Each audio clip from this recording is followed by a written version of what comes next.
Kami sudah mengkurasi 3 pertanyaan atau sudut pandang netizen ataupun warganet tentang pasca gelombang demonstrasi, apa harapan kamu untuk pemerintah? Saya akan langsung bacakan. Ini yang pertama, kita akan lihat secara bersama. Ini mungkin bisa lihat di plasma, bisa dilihat. Oke, ini dari @Rifat Nisa. Jangan arogan, jangan pamer kekayaan di medsos dan kasih lapangan pekerjaan yang real. Oke, kita akan lanjut ke yang selanjutnya. Ini dari @Riko Ferdianka, harapannya cuma satu, Bapak Ibu, pemerintah bersih tanpa korupsi. Yang selanjutnya kita lihat, @Bandawati07_, tuntutan rakyat 17+8 dilakukan dengan sungguh-sungguh dan tepat waktu. Wah, ini Afu sudah banyak yang membaca sepertinya. Oke, kita lanjut ke yang terakhir, @Khan_Muhammad_Setiawan. Gak berharap apa-apa, udah capek berharap sama pemerintah Konoha. Waduh. Oke. Saya akan minta sejumlah narasumber di sini untuk menanggapi, tapi sebelum soal menanggapi apa yang tadi ada suara netizen, saya mau kalian menanggapi terlebih dahulu. Ini soal aparat begitu ya, penanganan massa oleh aparat. Kalau kita lihat beberapa kurun waktu terakhir, utamanya mungkin kemarin ya, ini di Bandung di Unisba. Klaimnya adalah bahwa gas air mata ini sebenarnya tidak masuk ke area kampus ya, tapi kalau tidak salah ini berdasarkan informasi di lapangan itu hanya berjarak 200 meter dari pagar kampus yang seharusnya sebenarnya menjadi area yang aman bagi semua. Tapi polisi menyebutkan bahwa memang ada massa yang masuk ke area kampus. Nah, itu Anda sebagai mahasiswa melihatnya seperti apa? Apakah sejauh ini, belakangan ini, aparat ini menangani massa dengan dalam tanda kutip cukup profesional dan humanis? Ya, kalau misalkan ditanya profesional humanis, kayaknya saya akan jawab ketawa. Saya nggak jawab iya atau enggak, saya jawab cuma ketawa. Karena itu jadi satu narasi yang lucu kalau misalkan kita melihat bahwasanya institusi kepolisian negara Republik Indonesia ini ya menangani aksi massa dalam eksekusi pengamanan dengan humanis ataupun profesional. Malah sebaliknya, ya mereka dengan brutalitas eksekusi untuk pengamanan mereka sangat brutal dan sangat represif. Ini mematikan kebebasan berpendapat gitu. Ini mematikan esensi demokrasi di negara kita sebenarnya. Kita melihat ya, maksudnya ini kalau misalkan tadi Mbak Diana coba nanya saya terkait pengalaman di lapangan gitu. Kalau misalkan kita lihat siapa yang memulai intimidasi duluan. Kalau Mbak datang ke lapangan, itu institusi polisi duluan, institusi Polri duluan yang melakukan intimidasi kepada mahasiswa. Dengan apa? Dengan mimik wajahnya yang pertama. Kemudian mengintimidasi dengan apa? Dengan peralatan yang mereka bawa. Kita demo damai aja di depan di DPR itu. Mereka udah pakai tameng, udah pakai tongkat untuk memukul kita gitu. Itu mengintimidasi kita. Itu sangat ramah, sama sekali tidak menunjukkan bahwasanya mereka profesional dan humanis sekali lagi. Malah sebaliknya, mereka tidak profesional dan brutal dan sangat ramah represif kepada massa aksi.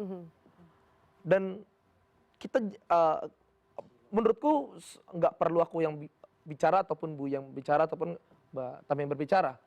Kita melihat sekarang sama-sama di media banyak korban dari gerakan rakyat, dari ojol. Beberapa hari lalu dari mahasiswa di Jogja, dari mahasiswa Amikom kalau nggak salah tuh, dia meninggal karena represifnya aparat. Gitu. Bahkan aku pernah mengalami pengalaman betapa represifnya aparat, betapa brutalnya aparat. Ketika kita tanggal 29 Agustus kemarin, massa Open Veteran Jakarta membawa 1.500 massa ke samping gedung kepolisian Polda Metro Jaya. Ketika sedang evakuasi di jam 8, ketika sedang evakuasi kita sudah di parkiran, sudah dokumentasi dan siap untuk pulang. Datang kendaraan taktis Brimob, datang dari arah yang berlawanan dengan massa aksi Open Veteran Jakarta, kemudian menembakkan gas air mata. Tidak ada kericuhan, tidak ada apa, menembakkan gas air mata kepada massa aksi Open Veteran Jakarta. 7 orang mahasiswa Open Veteran Jakarta masuk rumah sakit. Motor, itu semua itu jatuh. Bahkan ada yang sampai bolong. Bolong bodinya karena terinjak-injak. 7 mahasiswa masuk rumah sakit. Dan puluhan mahasiswa harus ditangani secara darurat oleh tim medis jalanan. Ada yang saking mereka tidak kuat pernapasan, ada yang sampai ke paru-paru, kemudian ada yang merasa hipotermia di titik evakuasi. Itu membuktikan bahwasanya institusi kepolisian negara Republik Indonesia per hari ini cacat di mata rakyat. Oke. Maaf terlalu kasar, tapi ini saya jujur, cacat di mata rakyat. Sampai kemarin Ben Sukatani itu membuat satu lagu, bayar polisi. Itulah suara rakyat gitu. Ya. Itu yang kita rasakan.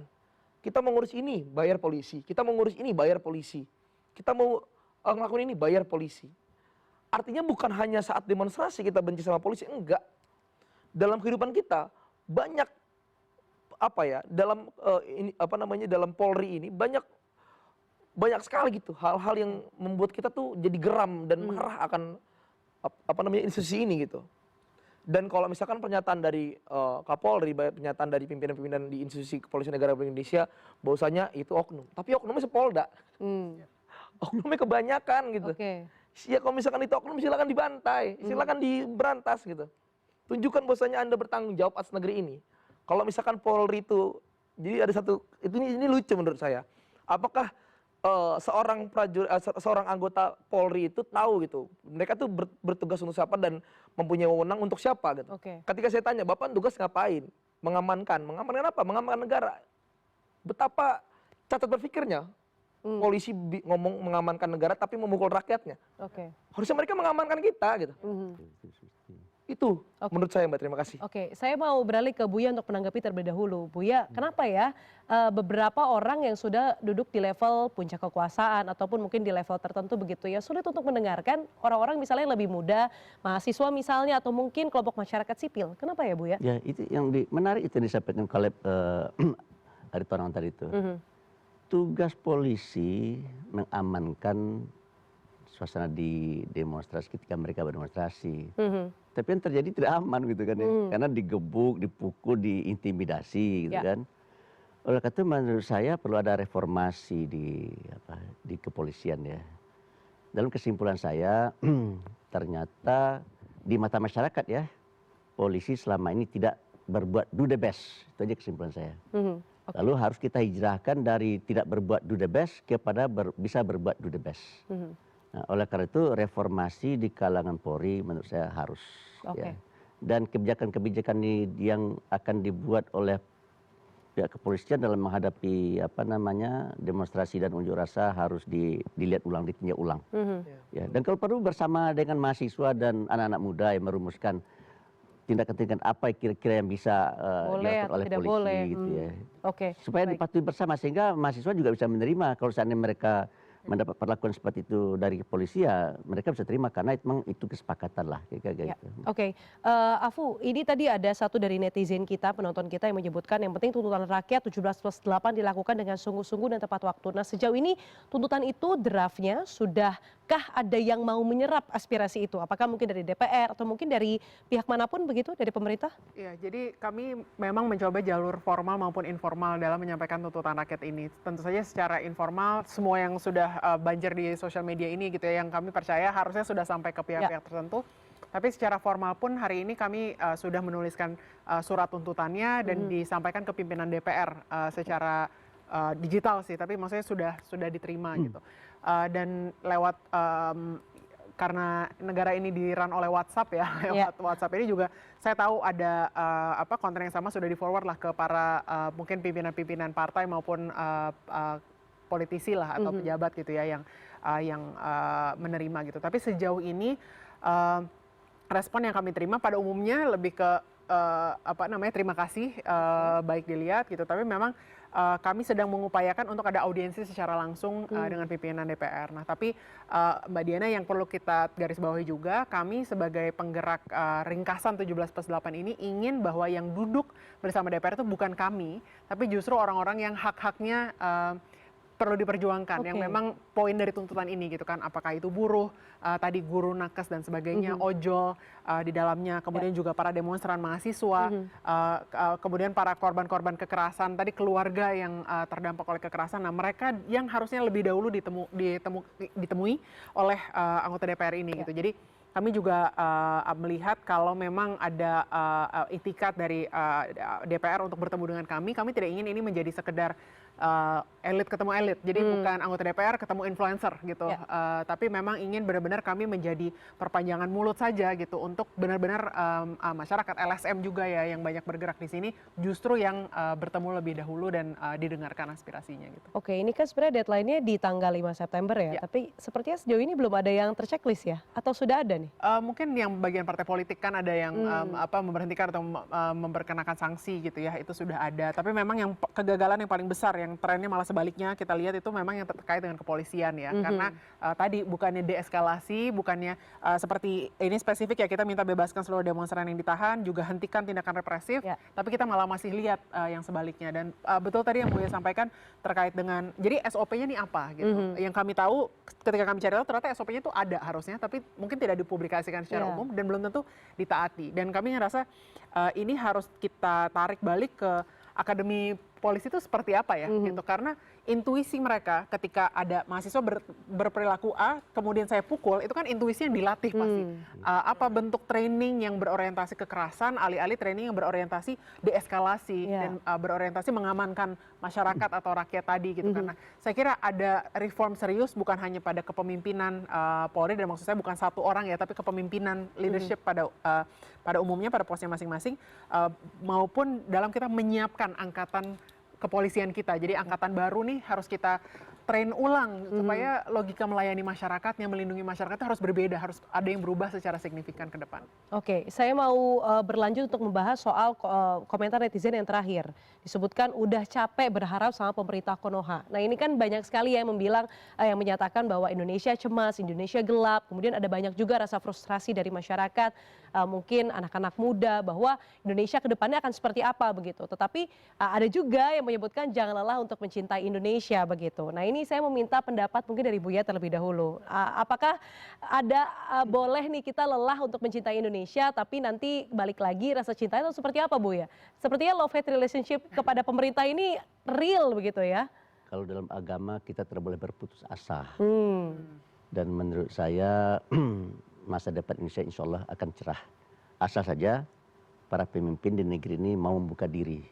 DPR harus mau membuka diri. Jadi kalau dikritik dia tidak alergi dengan kritik ya. Polisi harus membuka diri ya. Kemudian pemerintah juga, masyarakat juga membuka diri. Oleh karena itu saya ingin ya momentum kali ini dijadikan sebagai cermin.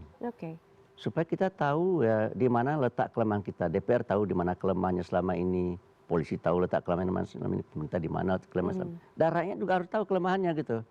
Ini kan anggota DPR yang kayak begini kan hasil pemilihan rakyat nih kan ya. Kan rakyat yang milih kan. Betul. Jadi kalau seandainya perilaku anggota DPR hari ini seperti ini, ya jangan disalahkan hanya DPR saja. Masyarakat juga harus berani menyalahkan dirinya. Kenapa dahulu memilih mereka kan gitu ya. Kan kebanyakan mereka memilih karena dapat uang ya. Atau karena kepentingan kelompok gitu kan.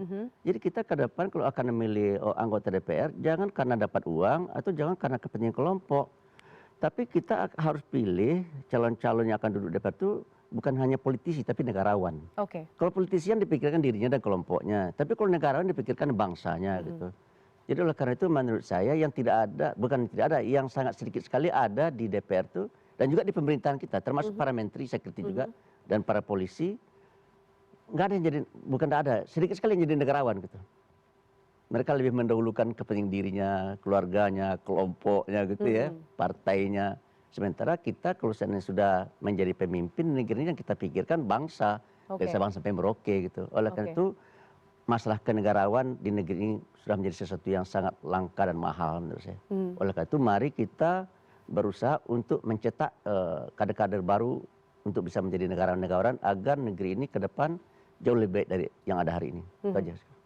Afu, silakan Fu. Atau mungkin sekarang Afu juga sedang merasa lelah dengan Indonesia atau seperti apa?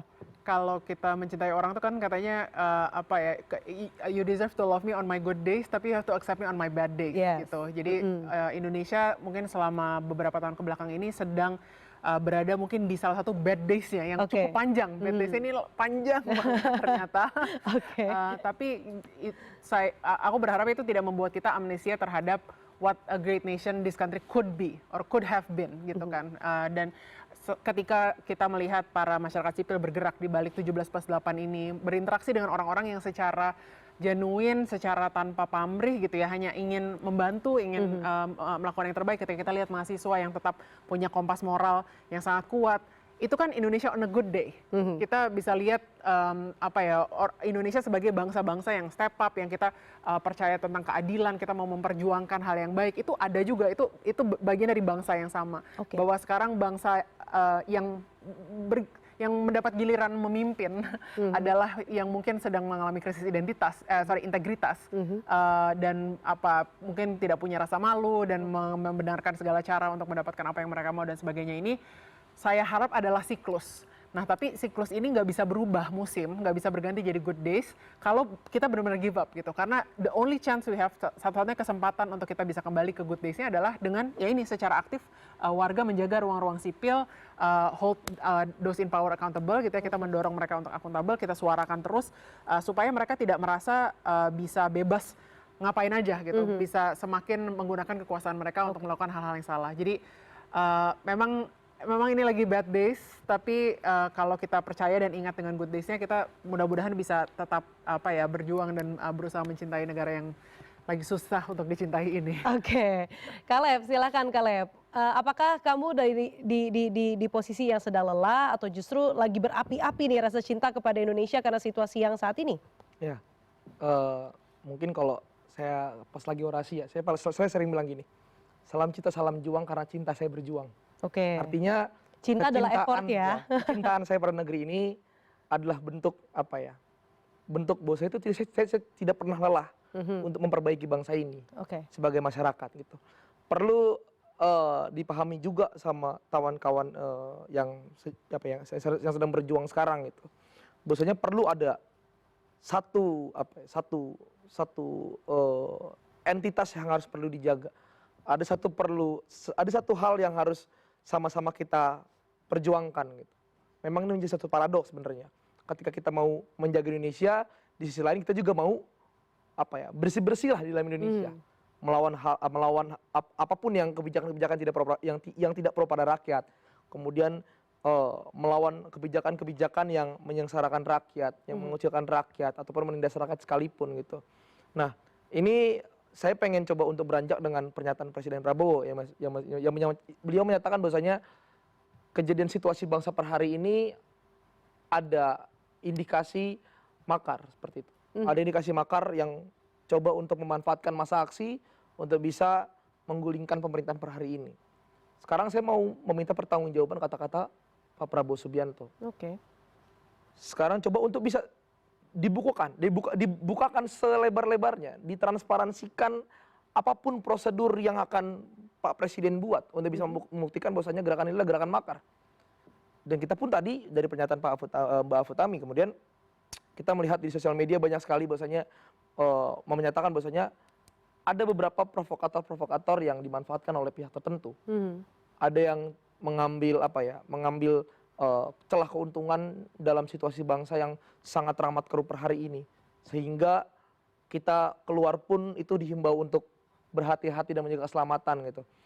Sekarang dibukakan oleh Pak Prabowo selebar-lebarnya informasi bahwasanya membuktikan sekarang negara lagi bekerja untuk bisa membuktikan bahwasanya ada indikasi mengusahakan makar di negeri ini. Dan mungkin ya, kalau mungkin Pak Prabowo di depan saya akan bilang begini, Pak Prabowo, tapi Buya sih depan saya. Kalau Pak Prabowo depan saya akan bilang gini, Pak Prabowo tolong libatkan masyarakat sipil. Tolong Pak Prabowo melibatkan seluruh masyarakat sipil, apapun elemen gerakan di dalam masyarakat, tolong dilibatkan. Dari sistem keagamaan, mahasiswa, buruh, tani, kemudian NGO, silakan dilibatkan. Untuk bisa sama membuktikan bahwasanya ini makar atau tidak. Kalau ya aku yakin Pak Prabowo punya tim ataupun punya beberapa instansi yang bisa dimanfaatkan untuk bisa menggali informasi. Ada satu pihak yang mau menggulingkan pemerintahan Prabowo ataupun pengen memperkeruh ataupun bisa memecah belah bangsa ini gitu. Sekarang libatkan seluruh masyarakat sipil. Dipartisipasi diikutsertakan dalam pembentukan tim gabungannya ini gitu. Untuk bisa membuktikan bahwasanya ini ada pengusahaan makar yang bisa memecah belah bangsa kita per hari ini gitu. Kalau bisa dibilang saya capek atau tidak, kembali lagi pada pertanyaan awal, misalkan dibilang saya capek atau tidaknya akan keadaan bangsa ini, ya kalau mungkin saya capek mungkin saya akan diam. Bukti saya masih bergerak per hari ini. berarti saya belum capek akan keadaan bangsa ini. Oke. Dan saya bisa yakin ke depannya saya akan terus bergerak untuk bangsa ini, gitu, untuk Indonesia. Oke. Seperti itu. Insight Politik with Diana Valencia akan segera kembali, tetaplah bersama kami.